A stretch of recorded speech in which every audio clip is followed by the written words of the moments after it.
Mi nombre es Aurelio Rivas, tengo 69 años, y mi yerno me levantó la mano delante de mis nietos. Pero lo que él no sabía es que al día siguiente, cuando le serví el desayuno con estas mismas manos que había golpeado, también le iba a servir la lección más amarga de su miserable vida. Imagínate la escena. Era un domingo por la tarde y estábamos todos reunidos en casa de mi hija Carolina para el almuerzo familiar. Estos almuerzos dominicales habían sido tradición en nuestra familia desde que mi esposa Rosa murió hace 4 años. Después de su funeral, decidí que era importante mantener unida a la familia, que los nietos tuvieran esos momentos de encuentro que recordarían toda la vida. Mi yerno Gastón, como siempre, había llegado de mal humor después de perder plata apostando a los caballos. Era un ritual que conocíamos todos. Gastón se iba los sábados por la tarde al hipódromo con la plata del alquiler o de los servicios, apostaba como un desesperado, perdía todo, y llegaba a casa del domingo echando culpas a medio mundo de su mala suerte. Yo estaba jugando con mis nietos en el patio cuando escuché gritos desde adentro. Los chicos, Tomás de 8 años y Lucía de 6, me miraron con esas caritas de miedo que ya conocían demasiado bien. «Abuelo, otra vez están peleando», me dijo Tomás con una tristeza que me partió el corazón. «Carolina, ¿dónde mierda está mi billetera? La dejé en la mesa y ahora no está». Era la voz de Gastón, cargada de esa agresividad que había ido escalando durante los últimos meses. Mi hija, con esa paciencia infinita que tienen las mujeres maltratadas, le respondía con voz temblorosa: «Gastón, revisa en el auto. Capaz se te cayó ahí». Pero él siguió gritando, acusándola de haberle sacado plata para sus gastos. «Vos y tus gastos de mierda. Siempre encontrás una excusa para sacarme la poca plata que tengo. Seguro que le diste algo a tu padre para sus remedios, ¿no? Como si mi jubilación no alcanzara para mis propios gastos». Yo conocía esa dinámica. Gastón era un jugador compulsivo que siempre culpaba a otros de sus pérdidas. Había visto cómo trataba a mi hija durante los últimos 5 años, cómo la menospreciaba, cómo la hacía sentir que todo era culpa suya. Las primeras veces que lo vi gritar, Carolina me pidió que no me metiera. «Papá, son cosas de matrimonio. Todos los matrimonios tienen problemas». Pero esto ya no eran problemas matrimoniales. Esto era violencia psicológica sistemática que había ido escalando mes tras mes. Yo había visto miles de casos así durante mi carrera policial. Sabía perfectamente cómo funcionaba el patrón. Primero los gritos, después los insultos, después los empujones, después los golpes. Y Gastón ya estaba en la etapa de los empujones. Pero hasta ese día, nunca se había atrevido a faltarme el respeto a mí. Entré a la casa para defenderla y le dije con tranquilidad: «Gastón, baja la voz. Los chicos te están escuchando». Se dio vuelta como una fiera herida. «¿Y vos qué te metés, viejo de mierda? Esto es entre mi mujer y yo». «Viejo de mierda». Esas palabras resonaron en mis oídos como una bofetada. Le expliqué que estaba en casa de mi hija y que no iba a permitir que le hablara mal delante de mis nietos. Ahí fue cuando perdió completamente el control. Se acercó a mí con los puños cerrados y me gritó en la cara: «Vos no me vas a decir lo que tengo que hacer en mi propia casa, abuelo inútil». Y entonces pasó lo impensable. Me empujó con tanta fuerza que me tambaleé hacia atrás. Cuando traté de mantener el equilibrio, me agarró del brazo y me sacudió como si fuera un muñeco. Después, lo que vi venir en cámara lenta, levantó la mano y me pegó una cachetada que me hizo doler toda la cara. El silencio que siguió fue ensordecedor. Mis nietos, Tomás de 8 años y Lucía de 6, me miraban con los ojos llenos de lágrimas. Carolina se había puesto blanca como un papel. Y yo me quedé ahí parado, sintiéndome humillado como nunca en mis 69 años de vida. Gastón se fue al auto dando un portazo que hizo temblar toda la casa. Carolina se acercó a mí llorando. «Papá, perdóname. No sé qué le pasa últimamente. Está muy nervioso con el trabajo». Pero yo sabía que no era el trabajo. Era la personalidad violenta de un hombre que había encontrado en mi familia el blanco perfecto para descargar su frustración. Esa noche en mi casa me miré al espejo del baño. La marca de la cachetada todavía estaba ahí, rojiza, como un recordatorio de mi humillación. Pero lo que más me dolía no era el golpe físico. Era saber que mis nietos habían visto a su abuelo siendo maltratado y que probablemente iban a normalizar esa violencia como parte de la vida familiar.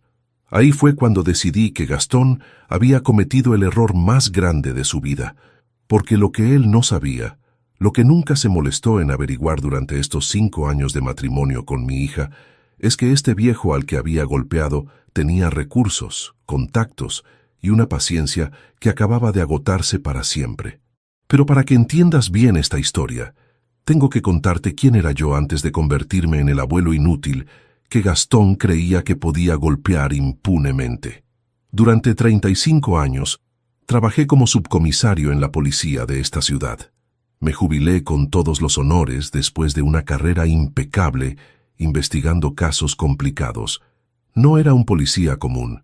Me especialicé en delitos contra las personas, homicidios, violaciones, secuestros y especialmente violencia doméstica. Durante mis últimos 15 años en la fuerza, fui el responsable de la división especializada en violencia familiar. Había investigado más de 300 casos. Había visto todos los tipos de maltratadores que existen. Había aprendido todos sus trucos, todas sus excusas, todos sus patrones. En mis años de servicio, desarrollé una red de contactos que incluía desde abogados hasta jueces, desde médicos forenses hasta detectives privados. Gente que me respetaba por mi trabajo, por mi honestidad, por mi dedicación. Gente que hasta el día de hoy me llama para pedirme consejos o para ofrecerme favores cuando necesito algo. Mi método de trabajo se había hecho famoso en la comisaría. Yo no arrestaba maltratadores solo para que salieran libres al día siguiente. Yo construía casos sólidos, irrefutables, que garantizaran condenas efectivas. Documentaba todo, conseguía testigos, grababa confesiones, armaba expedientes que los mejores abogados no podían desbaratar.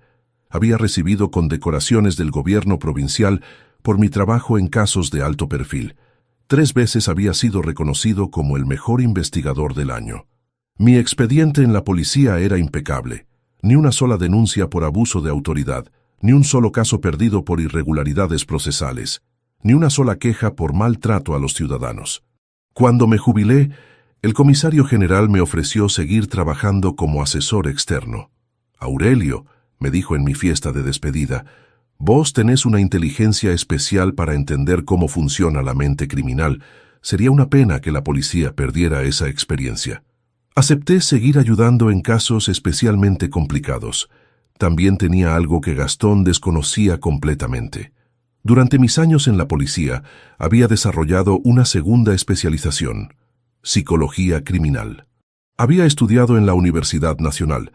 Me había recibido de especialista en perfilación criminal. Había hecho cursos de posgrado en Buenos Aires y hasta había viajado a Colombia a capacitarme con expertos internacionales. Sabía exactamente cómo funcionaba la mente de los maltratadores, cuáles eran sus patrones, cómo escalaban la violencia y, sobre todo, cómo documentar sus crímenes para que no pudieran escapar de la justicia. Había escrito 2 manuales de procedimiento que se usaban en todas las comisarías de la provincia. Mi hija Carolina había sido siempre mi orgullo. Una chica inteligente, estudiosa, que se había recibido de maestra con las mejores calificaciones. Durante su infancia y adolescencia, había sido una nena ejemplar. Buenas notas, buenos modales, buenas amigas. Rosa y yo estábamos convencidos de que había salido perfecta.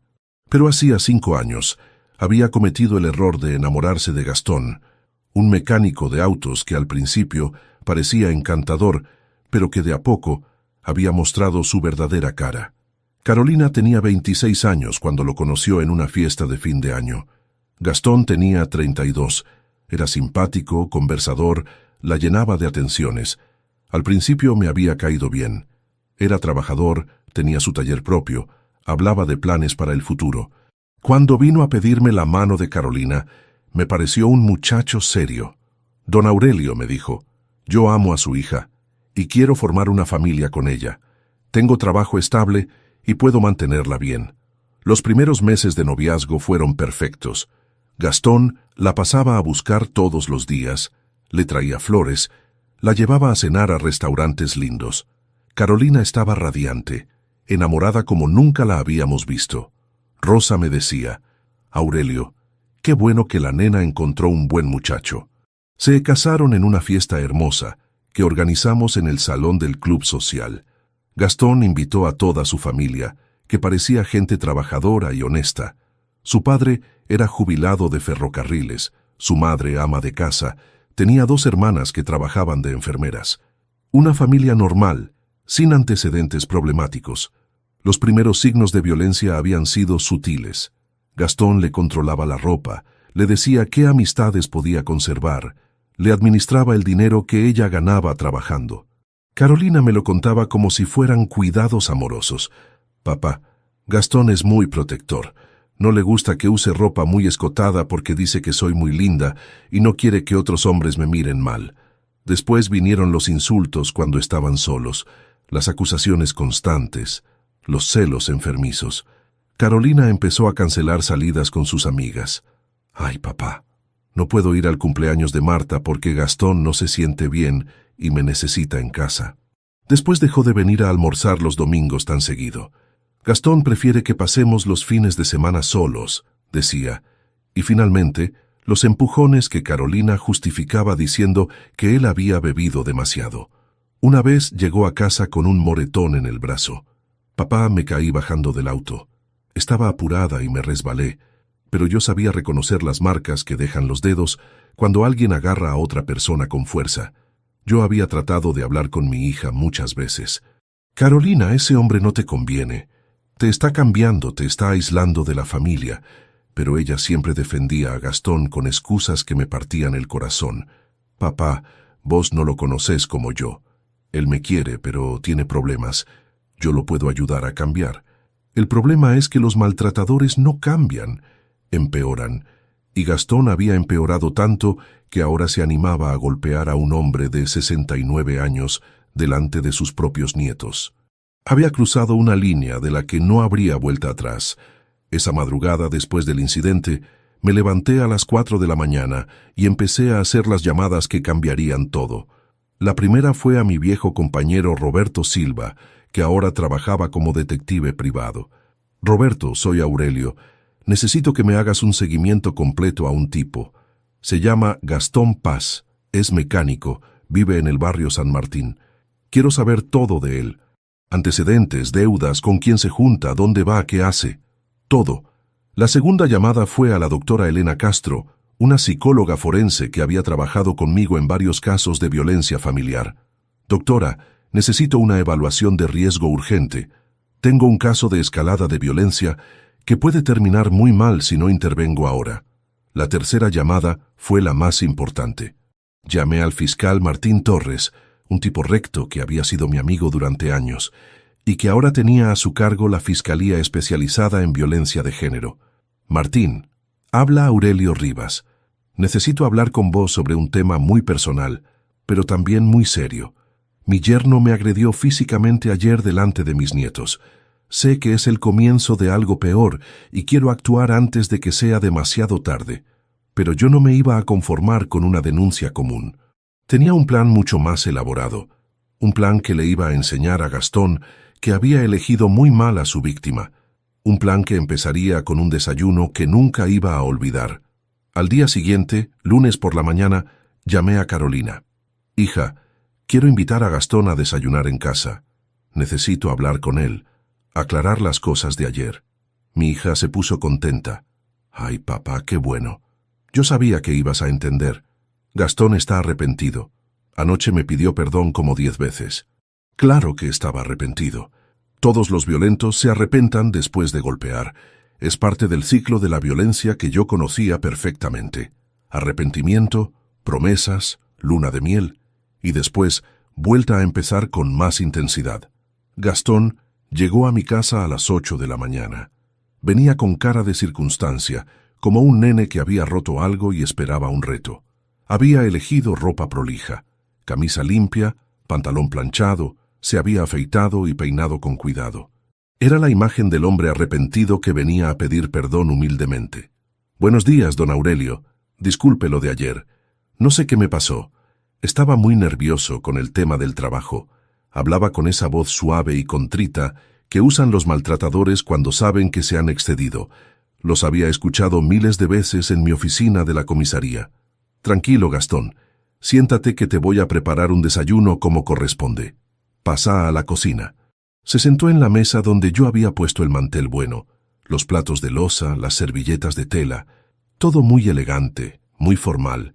Había incluso flores en un florero y música suave de fondo. Quería que se sintiera cómodo, confiado, relajado. Mientras yo cocinaba, él se disculpaba una y otra vez. Don Aurelio, de verdad que me arrepiento. No sé qué me pasó. Jamás en mi vida le había pegado a alguien mayor. Usted sabe que yo respeto mucho a Carolina y a la familia. Era el libreto clásico. Minimización del hecho, justificación externa. Promesa implícita de que no volvería a pasar. Yo asentía mientras preparaba los huevos fritos con la precisión de un chef. Los quebré en la sartén con manteca de primera. Los cociné a fuego lento para que quedaran perfectos. Las tostadas las hice en la parrilla hasta que tuvieron ese color dorado perfecto. El café lo preparé en la cafetera italiana que había sido de rosa, con el café molido especial que compraba en la tienda de Don Miguel. Claro, Gastón, todos tenemos momentos de debilidad. Lo importante es aprender de los errores. Le serví el plato lleno, le puse manteca en las tostadas, le agregué mermelada casera de durazno que había hecho mi vecina. Un desayuno de rey para un hombre que se creía intocable. Gastón comió con ganas mientras seguía explicándome sus justificaciones. Era un discurso elaborado que parecía preparado. Don Aurelio, usted entiende cómo es esto del trabajo, las presiones, los problemas económicos. El taller no está andando bien, la competencia es mucha, los clientes a veces no pagan. Uno llega a casa estresado y a veces explota y lastima a la gente que más quiere sin querer. Me contó que había tenido problemas con un cliente que no le quería pagar un arreglo grande, que había tenido que pedir un préstamo para comprar repuestos, que la situación económica lo tenía muy angustiado. Todo muy convincente, todo muy comprensible. El problema era que yo había escuchado esas mismas excusas miles de veces en boca de otros maltratadores. Pero yo a Carolina la amo, siguió diciendo, y a usted lo respeto muchísimo. Usted ha sido como un padre para mí desde que me casé con su hija. Por eso me duele tanto haber perdido el control ayer. Esperaba que yo le dijera que lo perdonaba, que entendía, que todos podemos tener un mal día. Cuando terminó de comer, se recostó en la silla con satisfacción. Estaba relajado, confiado. Pensaba que había logrado manipularme exitosamente. ¡Ay, don Aurelio! ¡Qué rico desayuno! Hacía mucho que no comía tan bien. Carolina no sabe cocinar como usted.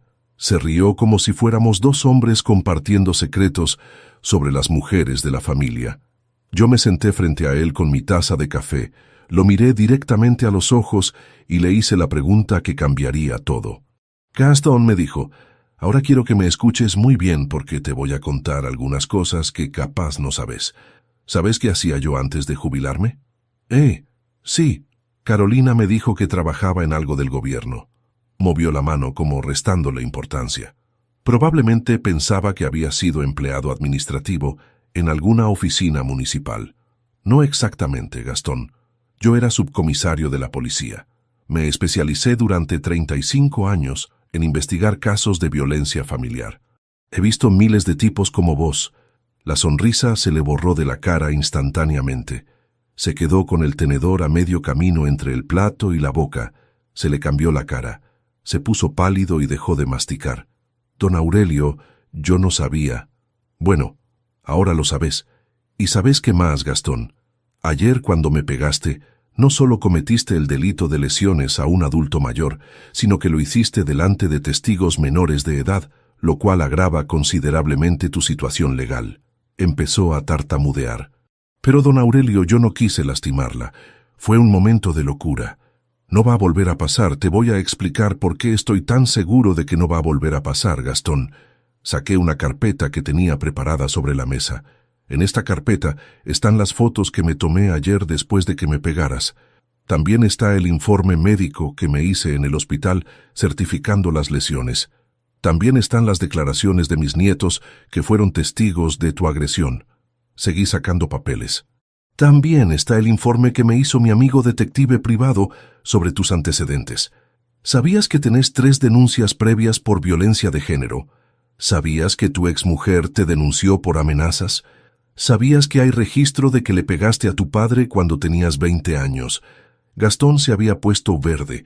Se levantó de la silla como queriendo irse, pero yo seguí hablando. Sentate, Gastón. No terminé. También está la evaluación psicológica que te hizo hacer una psicóloga forense sin que te dieras cuenta. Ese día que fuiste a llevar el auto de Carolina al taller de tu amigo, ¿te acordás que había una señora que te hizo unas preguntas? Era la doctora Castro. Estaba evaluando tu perfil de riesgo. Y finalmente está la orden de restricción que firmó el fiscal Torres esta mañana temprano. A partir de este momento, tenés prohibido acercarte a menos de 200 metros de mi hija, de mis nietos y de mí. También tenés prohibido ir a la casa donde vive mi familia. Gastón se había quedado mudo. Miraba los papeles como si fueran extraterrestres. Don Aurelio, esto es una locura. Usted no puede hacerme esto. Yo soy el marido de Carolina. Tengo derechos. Los derechos se pierden cuando uno ejerce violencia, Gastón. Y vos perdiste todos tus derechos cuando decidiste pegarle a un viejo de 69 años delante de sus nietos. Pero lo más lindo viene ahora. Saqué el último papel de la carpeta. Esta es una carta de mi hija Carolina. Una carta que escribió después de que yo le mostré todas las pruebas que había juntado sobre vos. Léela en voz alta. La carta decía: Gastón, durante 5 años aguanté tus maltratos pensando que podías cambiar. Pero cuando le pegaste a mi papá delante de mis hijos, entendí que no hay vuelta atrás. Esta relación se terminó para siempre. No vuelvas a buscarme. No vuelvas a acercarte a mi familia. Y sobre todo, no vuelvas a tocar a mis hijos. Gastón intentó una última manipulación. Don Aurelio, por favor, piénselo mejor. Carolina me necesita. Los chicos necesitan una figura paterna. Sin mí, ellos van a crecer sin papá. Ah, no te preocupes por eso, Gastón. Los chicos van a tener una figura paterna. Van a tener a su abuelo que nunca les va a pegar, que nunca les va a enseñar que la violencia es normal, que nunca les va a mostrar cómo maltratar a una mujer. Se quedó en silencio durante varios minutos. Después preguntó con voz temblorosa: ¿qué tengo que hacer para que retire la denuncia? No hay nada que puedas hacer, Gastón, porque no es una denuncia común. Es un operativo completo que involucra a la policía, a la justicia, a servicios sociales y a psicología forense. Pero te voy a dar una sola oportunidad de que esto no termine en la cárcel. Te vas a ir ahora mismo de esta ciudad y no vas a volver nunca más. Te vas a mudar a otro lugar. Te vas a buscar trabajo en otro lado. Y te vas a hacer cargo de tus problemas con un psicólogo especialista en violencia. Si cumplís con eso, si desapareces para siempre de nuestras vidas, yo me voy a asegurar de que el fiscal no pida cárcel efectiva. Pero si te veo por acá de nuevo, si te acercás a mi hija o a mis nietos, si intentás cualquier tipo de contacto, te juro por la memoria de mi esposa muerta que vas a conocer todo el peso de la ley. Gastón se levantó tambaleándose. Don Aurelio, necesito sacar mis cosas de la casa. Ya están sacadas. Las encontrás en el depósito de la estación de servicio de la ruta. El encargado tiene órdenes de dártelas solo si le mostrás el pasaje de micro que compraste para irte de la ciudad. ¿Y mi auto? Tu auto está embargado por las deudas de juego que tenés. El banco se lo llevó esta mañana temprano. En 1 hora pasa un remis que te va a llevar a la terminal. Tu pasaje ya está comprado. Destino Córdoba. Allá tenés un primo que te puede dar trabajo en su taller, según averiguó mi detective. Gastón se fue sin decir una palabra más. Lo vi subir al remis con una bolsita de ropa y la cara de un hombre que acababa de descubrir que el mundo no funcionaba como él creía. Esa tarde, Carolina vino a casa con los chicos. Papá, no puedo creer todo lo que hiciste en un día. ¿Cómo organizaste todo esto tan rápido? Le expliqué que cuando uno tiene la experiencia y los contactos adecuados, la justicia puede ser muy eficiente si se la sabe usar correctamente. Pero sobre todo le expliqué algo que quería que entendiera para siempre. Carolina, lo que pasó ayer no fue un momento de locura de Gastón. Fue el resultado lógico de 5 años de violencia que vos habías normalizado. Si yo no hubiera intervenido, el próximo golpe habría sido para vos o para los chicos. Mis nietos se acercaron a mí con curiosidad. «Abuelo, ¿Gastón no va a volver más?» «No, mis amores, no va a volver más». «¿Y por qué te pegó ayer?» «Porque hay gente que no sabe resolver sus problemas con palabras y usa la violencia. Pero eso no significa que tengamos que aguantarlo». Tomás, que siempre fue muy observador, me preguntó: «Abuelo, ¿vos sabías que ibas a ganar?» «Sí, Tomás, sabía que iba a ganar porque la verdad siempre gana cuando uno sabe cómo defenderla». Y Lucía, con esa inocencia de los chicos, me dijo: «Abuelo, a mí no me gustaba Gastón. Siempre gritaba mucho». En las semanas que siguieron, nuestra familia se fue reacomodando a la nueva realidad. Carolina empezó terapia psicológica para superar el trauma de la relación violenta. Los chicos comenzaron a comportarse más relajados, sin la tensión constante que generaba la presencia de Gastón. Yo me mudé temporalmente a la casa de Carolina para acompañarlos en la transición. Era importante que los chicos sintieran que tenían protección, que entendieran que la violencia no era normal, que vieran un modelo masculino que resolvía los conflictos sin golpes. Un mes después, recibimos noticias de Gastón a través del fiscal Torres. Se había instalado en Córdoba, había conseguido trabajo en el taller de su primo y había empezado tratamiento psicológico como parte del acuerdo. Hasta ahí todo bien. Pero a los 2 meses llegó la primera llamada. Era Carolina llorando. «Papá, Gastón me llamó al trabajo. Dice que cambió, que está haciendo terapia, que quiere volver. Dice que los chicos lo necesitan». Le recordé lo que habíamos hablado sobre el ciclo de la violencia. «Carolina, esa llamada confirma que Gastón no entendió nada. Si hubiera cambiado realmente, respetaría tu decisión de no querer volver con él. El hecho de que te esté presionando demuestra que sigue siendo el mismo manipulador de siempre». Llamé inmediatamente al fiscal Torres. «Martín, Gastón violó la orden de no contacto. Necesito que hagas efectiva la amenaza de cárcel». Una semana después, la policía de Córdoba arrestó a Gastón y lo trasladó de vuelta a nuestra ciudad para cumplir una condena de 6 meses por violación de la orden de restricción. Esos 6 meses de cárcel fueron los mejores 6 meses que tuvo mi familia en años. Carolina terminó su terapia, recuperó la confianza en sí misma, empezó a salir con amigas que había perdido durante la relación con Gastón. Los chicos mejoraron sus calificaciones en el colegio y volvieron a ser los nenes alegres que habían sido antes. Cuando Gastón salió de la cárcel, ya no volvió a molestarnos. Había aprendido que intentar manipular a mi familia tenía consecuencias reales y dolorosas. Se quedó en Córdoba, formó una nueva pareja, y según mis contactos nunca más ejerció violencia física, aunque siguen reportando episodios de violencia psicológica. Han pasado 2 años desde aquel domingo que cambió nuestras vidas para siempre. Carolina conoció a un hombre bueno, un maestro como ella, que trata a mis nietos con cariño y respeto. Un hombre que cuando se enoja habla, no grita. Un hombre que cuando tiene problemas busca soluciones, no culpables. Se llama Martín, tiene 34 años. Trabaja en la escuela secundaria enseñando historia. Lo conoció en una capacitación docente 6 meses después de que Gastón se fuera de la ciudad. Al principio Carolina tenía miedo de volver a confiar en un hombre, pero Martín fue paciente, respetuoso. Le dio tiempo para sanar. La primera vez que Carolina me lo presentó, yo le hice las preguntas que cualquier padre hace cuando conoce a la nueva pareja de su hija. Pero además, le hice las preguntas que un ex policía especializado en violencia le hace a cualquier hombre que se acerca a una mujer que ha sido maltratada. «Martín», le dije, «Carolina viene de una relación muy complicada. Hay cosas que la lastiman, hay cosas que la asustan. ¿Vos estás preparado para entender eso?» Me miró directamente a los ojos y me respondió con una honestidad que me impresionó. «Don Aurelio, yo también vengo de una familia donde hubo violencia. Mi papá le pegaba a mi mamá cuando yo era chico. Sé lo que significa vivir con miedo.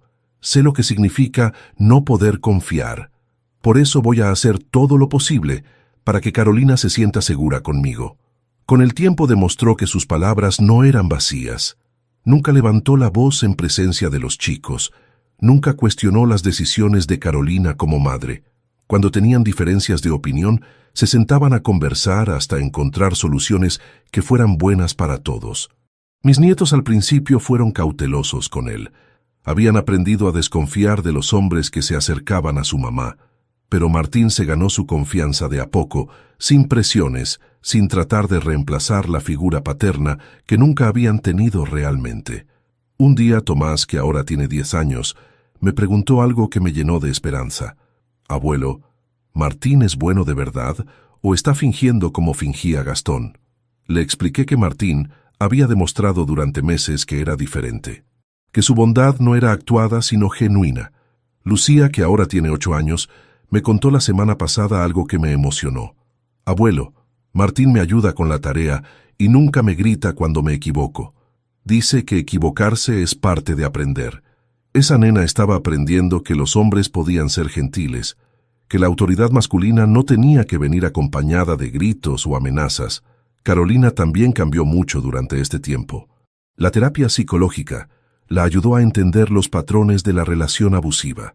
Aprendió a reconocer las señales tempranas de violencia, desarrolló estrategias para defenderse, recuperó la confianza en su propio juicio. En una de nuestras conversaciones recientes, me dijo algo que me llenó de orgullo. «Papá, entendí que lo que me pasó con Gastón no fue mala suerte. Fue el resultado de no saber valorarme a mí misma. Ahora sé que merezco respeto, que merezco amor sin violencia, que merezco una pareja que me haga crecer, no que me disminuya».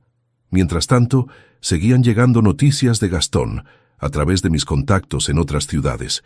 Se había instalado en Córdoba, había conseguido trabajo en el taller de su primo y había empezado tratamiento psicológico como parte del acuerdo.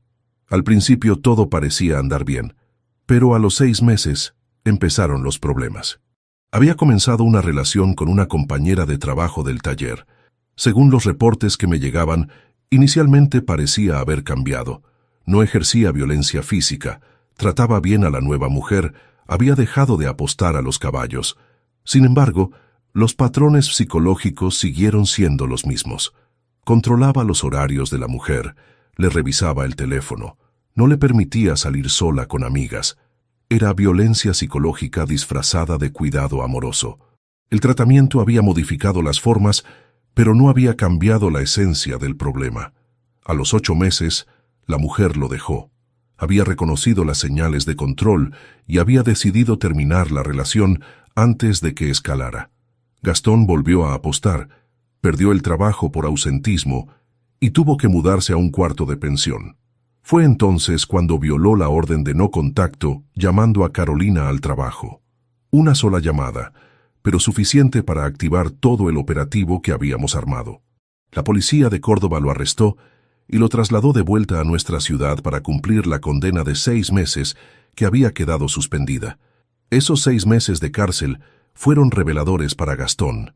Por primera vez en su vida, tuvo que enfrentar las consecuencias reales de sus acciones. En la cárcel, no pudo manipular, no pudo victimizarse, no pudo culpar a otros de sus problemas. Tuvo que asumir la responsabilidad de lo que había hecho. Según me contó el psicólogo del penal, Gastón había mostrado signos de cambio genuino durante los últimos meses de su condena. Había participado activamente en los talleres de rehabilitación, había aceptado que tenía un problema serio, había empezado a entender el daño que había causado a su familia. Cuando salió de la cárcel no volvió a molestarnos. Se quedó en Córdoba, formó una nueva pareja, y según mis contactos había logrado mantener una relación sin violencia física durante más de 1 año. Aunque seguían reportando episodios ocasionales de violencia psicológica, la intensidad había disminuido considerablemente. Pero mi historia no terminó con Gastón. El caso se había hecho conocido entre mis colegas policías y empezaron a llegar pedidos de ayuda de otras familias. La primera fue una mujer llamada Mercedes, que había escuchado nuestro relato a través de una amiga de Carolina. La semana pasada, Tomás, que ahora tiene 10 años, me hizo una pregunta que me llenó de orgullo. «Abuelo, ¿cómo sabías que Gastón no iba a volver a lastimarnos? Porque mi amor a los violentos hay que pararlos con más fuerza de la que ellos usan. Gastón usó violencia física, pero yo usé algo más poderoso, la justicia organizada. ¿Y qué es eso, abuelo? Es cuando la gente buena se organiza para proteger a los más débiles, usando las leyes, las instituciones y la inteligencia en lugar de los puños. Lucía, que ahora tiene 8 años, agregó algo que me emocionó hasta las lágrimas. Abuelo, cuando yo sea grande, si alguien le pega a mi familia, voy a hacer lo mismo que hiciste vos. Voy a protegerlos con inteligencia. Esa nena había entendido la lección más importante, que la violencia se combate con organización, no con más violencia. El mes pasado me llegó una carta de una mujer que había escuchado nuestra historia a través de una amiga de Carolina. La carta decía: «Señor Rivas, mi marido me pega hace 3 años y yo no sé cómo salir de esta situación. ¿Podría ayudarme como ayudó a su hija?». Mercedes me escribió una carta que me llegó al alma. «Señor Rivas, mi marido me pega hace 3 años y yo no sé cómo salir de esta situación. Tengo 2 hijas pequeñas y no tengo trabajo. Mi familia vive lejos y él me tiene completamente aislada. ¿Podría ayudarme como ayudó a su hija?». Esa carta fue el comienzo de lo que se convertiría en mi nueva misión de vida. Invité a Mercedes a mi casa, le preparé un café, y durante 3 horas escuché una historia que ya conocía demasiado bien. Su marido había empezado controlándola económicamente, después la había aislado de sus amigas, después habían venido los insultos y finalmente los golpes. Pero Mercedes tenía una complicación que Carolina no había tenido: dependencia económica total. Su marido la había convencido de que dejara su trabajo cuando nació la segunda hija. Ahora, después de 2 años sin trabajar, se sentía incapaz de mantenerse sola con sus hijas. Desarrollé un plan específico para su situación. Primero la conecté con una abogada especializada en violencia de género, que trabajaba de forma gratuita. Segundo, la ayudé a conseguir un trabajo en la escuela donde trabajaba Carolina. Tercero, organicé una red de apoyo con otras mujeres que habían pasado por situaciones similares. El caso de Mercedes era más complejo que el de Gastón porque su marido era más inteligente. Era contador, conocía las leyes, tenía contactos en el ámbito judicial. Cuando Mercedes intentó hacer la primera denuncia, él había logrado convencer a la policía de que ella exageraba, de que era una mujer histérica que inventaba maltratos para perjudicarlo en un divorcio. Tuve que usar todos mis contactos y toda mi experiencia para construir un caso sólido contra él. Instalamos cámaras ocultas en la casa, grabamos amenazas telefónicas, documentamos lesiones, conseguimos testimonios de vecinos que habían escuchado los gritos y golpes. El proceso duró 6 meses, pero finalmente logramos que lo condenaran a 2 años de prisión efectiva. Mercedes se divorció, consiguió la tenencia exclusiva de sus hijas y recibió una compensación económica que le permitió empezar una nueva vida. Hoy trabaja como secretaria en un estudio contable y sus hijas están creciendo en un ambiente de paz. El segundo caso fue el de Roberto, un hombre de 50 años cuya esposa lo maltrataba psicológicamente. Era una situación poco común, porque generalmente la violencia doméstica tiene como víctima a la mujer, pero Roberto estaba viviendo un infierno que nadie se tomaba en serio. Su esposa lo humillaba públicamente, le controlaba el dinero que él ganaba trabajando, lo amenazaba con quitarle a sus hijos si él la abandonaba. Roberto había intentado pedir ayuda varias veces, pero las instituciones estaban preparadas para atender mujeres víctimas, no hombres en su situación. Tuvimos que adaptar los protocolos que yo usaba normalmente. La violencia psicológica es más difícil de probar que la física, especialmente cuando la víctima es un hombre, pero usando técnicas de grabación, testimonios de familiares y evaluación psicológica especializada, logramos documentar el patrón de maltrato. Roberto se separó, consiguió un régimen de visitas favorable y empezó tratamiento psicológico para recuperar su autoestima. Su caso sirvió para que las instituciones locales empezaran a considerar seriamente la violencia doméstica hacia los hombres como un problema real que requería protocolos específicos. El tercer caso fue el más desafiante: una adolescente de 17 años que era maltratada por su novio de 20 años. La chica, que se llamaba Sofía, había llegado a mi consulta acompañada por su madre desesperada. El novio la controlaba completamente. Le revisaba el teléfono, le decía qué ropa ponerse, no le permitía salir con amigas y había comenzado a ejercer violencia física. El problema era que Sofía estaba enamorada y defendía a su novio con una pasión que me recordaba dolorosamente a Carolina en sus primeros años con Gastón. Él me quiere, decía. Está celoso porque me ama mucho. Él me protege de la gente que me puede hacer daño. Trabajar con adolescentes requería un enfoque completamente diferente. No podía usar las mismas estrategias que había usado con adultos porque Sofía no tenía la madurez emocional para entender la gravedad de su situación. Tenía que hacer que ella misma descubriera que estaba siendo maltratada. Organicé talleres en su escuela sobre relaciones saludables. Invité a psicólogos especializados en adolescencia. Conseguí que otras chicas que habían pasado por situaciones similares compartieran sus experiencias. Gradualmente, Sofía empezó a reconocer los patrones de control en su relación. El punto de quiebre llegó cuando el novio la amenazó con lastimarse a sí mismo si ella lo dejaba. Sofía vino a mi casa llorando. Finalmente había entendido que lo que vivía no era amor sino manipulación. Con el apoyo de su familia y terapia especializada, logró terminar la relación y seguir con su vida. Durante estos 2 años, he ayudado a 17 familias en total. 14 mujeres, 2 hombres y una adolescente que han logrado liberarse de relaciones violentas usando los mismos métodos que usé con Gastón. Documentación, red de contactos, estrategia legal, apoyo psicológico y, sobre todo, paciencia para hacer las cosas bien.